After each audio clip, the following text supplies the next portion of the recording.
여러분 반갑습니다. 행 소장입니다. 어제 저한테 정말 반가운 분이 연락을 하셨어요. 어떤 분이냐면 제가 현직에 있을 때 정말 믿고 의지했던 그 선배님이시거든요. 저보다 5년 먼저 퇴직을 하셨어요. 제가 뭐가 좀 잘못하고 하면 막 호되게 야단도 하시고, 또 조금이라도 뭘 잘하면 정말 잘한다고 막 칭찬해 주시고, 옆에서 그렇게 격려해 주시고 하셨던 분이라 제가 정말 잊을 수가 없는 분이죠. 그래서 이제 그 선배님 퇴직을 하시고도 제가 이제 종종 연락드려서 이제 가끔씩 뵙고 이제 그렇게 했던 분인데, 제가 퇴직할 무렵에 어느 날 갑자기 연락이 안 되시는 거예요. 어 잠적하셔 버린 거야. 인제 사방팔방으로 다 연락을 드려 봤는데도 불구하고 도대체 뭐 연락할 길이 없는 거예요. 제가 인제 퇴직할 무렵에 좀 그분한테 조언도 좀 구하고 인제 이러려고, 또 인제 퇴직했으니까 정말 편하게 이제 형님 동생 하면서 인제 뵈려고 이렇게 했던 분인데, 정말 좋으신 분이었는데 잠적하셔 버린 거예요, 잠적. 근데 그분이 어제 연락을 해 오셨더라고요. 전화번호도 다 바꿔 버리고. 제가 이제 여쭤봤어요. 왜 그러셨느냐고. 그랬더니 퇴직하시고 나서 하는 일마다 뭐가 안 되셨대요. 그래서 속칭 이렇게 좀 쪽팔리기도 하고, 뭔가 좀 잘 안 되는 모습이 주변에 알려지는 게 좀 싫기도 하고 인제 그러셨던 것 같아요. 그래서 인제 연락을 못 했다. 근데 인제 많이 좋아졌고 인제 다시 정상으로 돌아왔다. 이제 그래서 "네가 생각이 나서 연락을 했다. 어떻게 지내냐." 인제 이러시는 거예요. 아니, 선배님 그렇다고 잠적을 하셔 버리면 어떻게 하시냐고. 그게 말이 되느냐고 인제 이렇게 인제 한참 실갱이 비슷하게 했어요. 그래서 인제 다음 주에 이제 서울에서 뵙기로 했거든요. 제가 이제 맛있는 거 한번 사 드려야죠 뭐. 근데 여러분, 그 인생을 살다 보면 정말 힘들고 어려운 일이 있잖아요. 그리고 정말 힘들 때는 또 어떤 때냐면 도미노처럼 하는 일마다 안 되는 경우가 있어요. 저도 경찰 들어오기 전에 또 경찰 생활하면서 이렇게 2번 그런 일을 겪었거든요. 어느 정도 안 돼 버리냐면 그냥 안 돼. 뭘 해도 안 돼.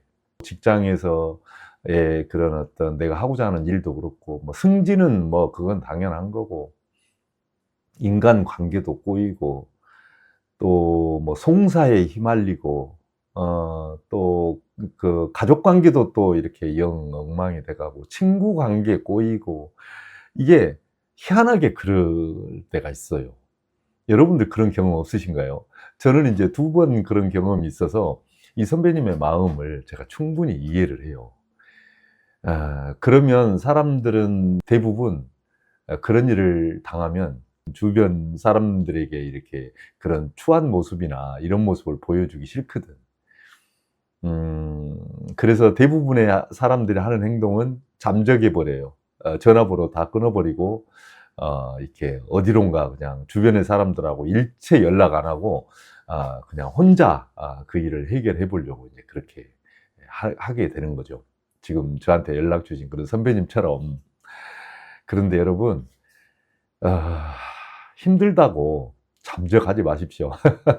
저도 사실은 현직에 있을 때 그랬었던 적이 있거든요. 주변의 이 사람들하고 인연을 거의 다 끊다시피 할 때가 있었어요. 그래야 살 수 있을 것 같거든. 그리고 최소한 내 자존심은 좀 지킬 수 있을 것 같거든.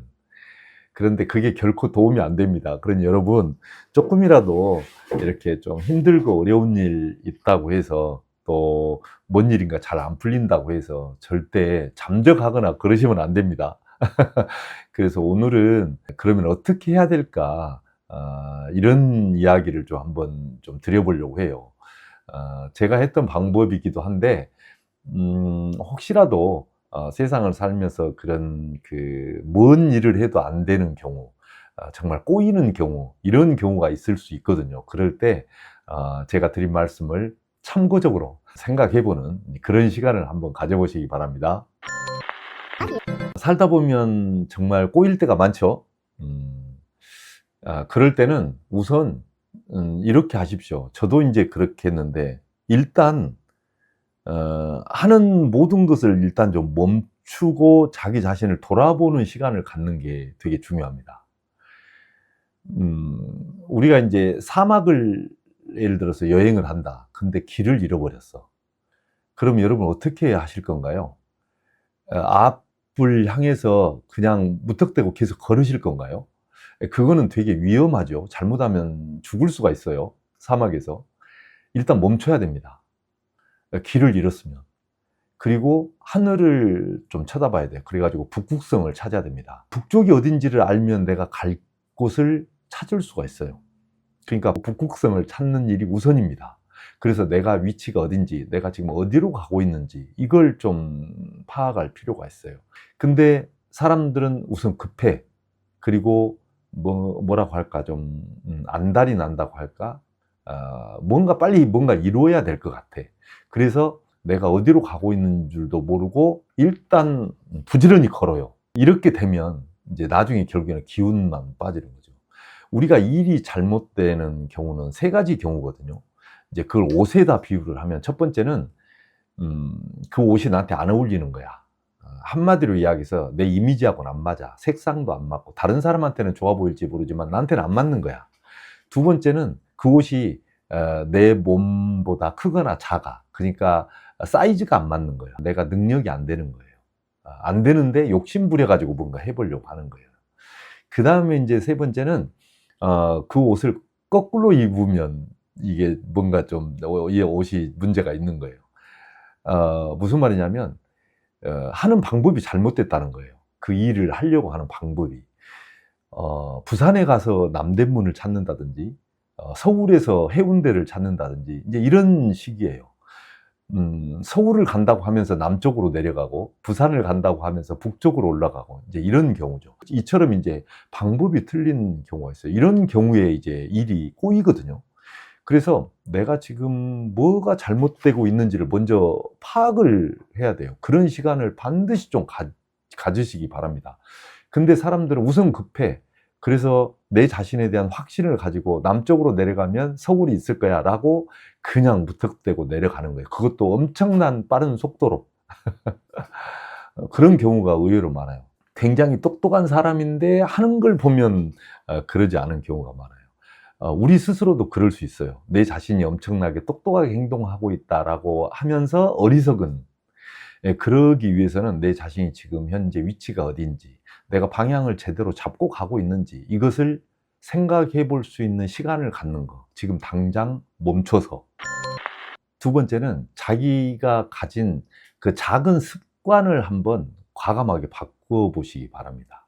예를 들자면 아침에 일어나는 시간을 과감하게 바꿔본다든지, 퇴근하는 시간을 바꿔본다든지, 또는 내가 주말에 보내는 어떤 그 루틴 있잖아요. 그런 방법을 바꿔본다든지, 내가 밥 먹는 식습관을 바꿔본다든지, 이렇게 작은 습관을 한번 좀 바꿔보시기 바랍니다.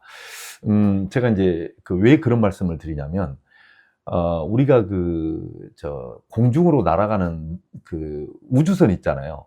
우주선이 가끔씩 올라가다가 폭발해 버리거나 떨어져 버리는 경우 여러분 가끔씩 텔레비에서 보시죠. 그거 왜 그러는 줄 아십니까? 큰 엔진이 고장나서 그러는 경우는 드물어요. 나사 하나, 덮개 하나, 이런 게 잘못 끼워져 가지고 추락하고 폭발해 버리는 경우가 되게 많습니다. 그리고 여러분, 가전제품 같은 거 고치려고 이렇게 서비스 센터에 가서 보면 그 서비스 센터 아저씨가 부품, 아무것도 아닌 부품 한두 개 갈았는데 잘 나와, 또 잘 돼, 이런 경우 보시죠. 그런 작은 것들이 큰 것을 결정할 때가 되게 많아요.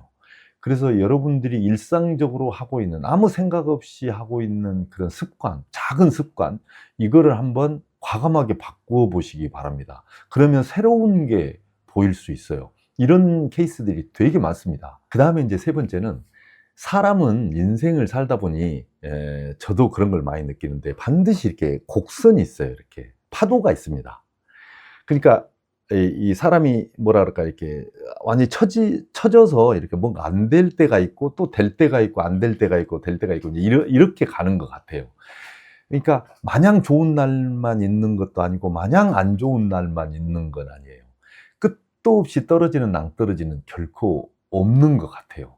그러니까 죽으란 법은 없다.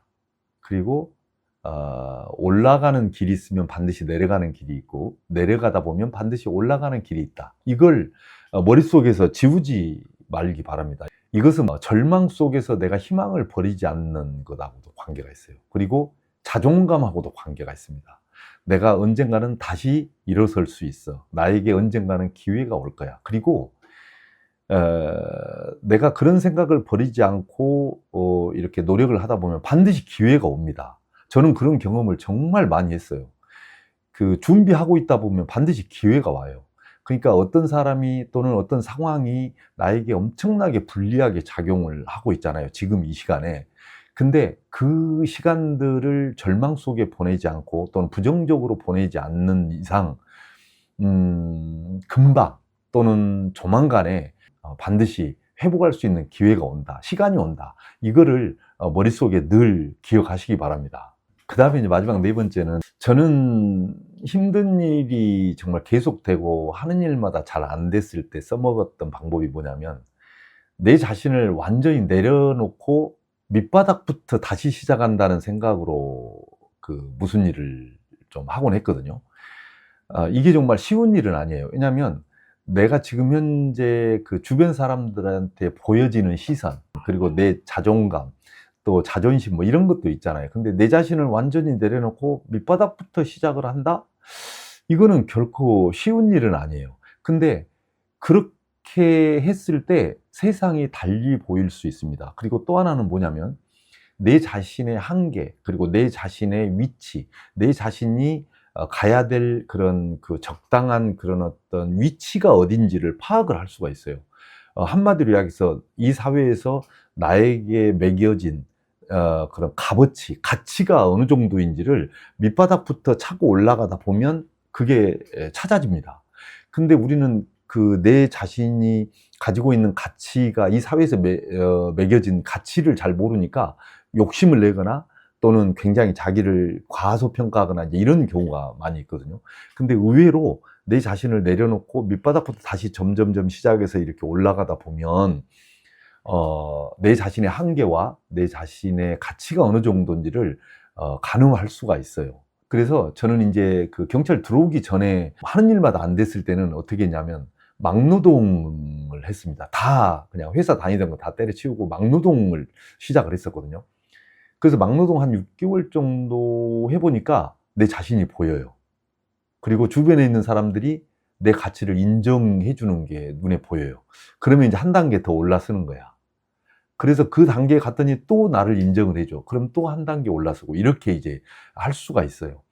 현직에 있을 때도 정말 일이 안 풀렸을 때 몸으로 할 수 있는, 그 다음에 조직 내에서 별로 사람들이 하고 싶지 않은 부서로 일부러 가서 하던 때도 있었어요. 내 자신의 한계를 테스트를 한번 해보는 거죠. 그래서 옛날에 많은 그런 위인들이 보면 무슨 일인가 안 되면 저보다 낙향해가지고 농사 짓고 몸으로 때우는 일을 먼저 하잖아요. 그리고 다시 이제 정상으로 돌아와서 자기 자신의 큰 역할을 하는 케이스가 정말 많습니다.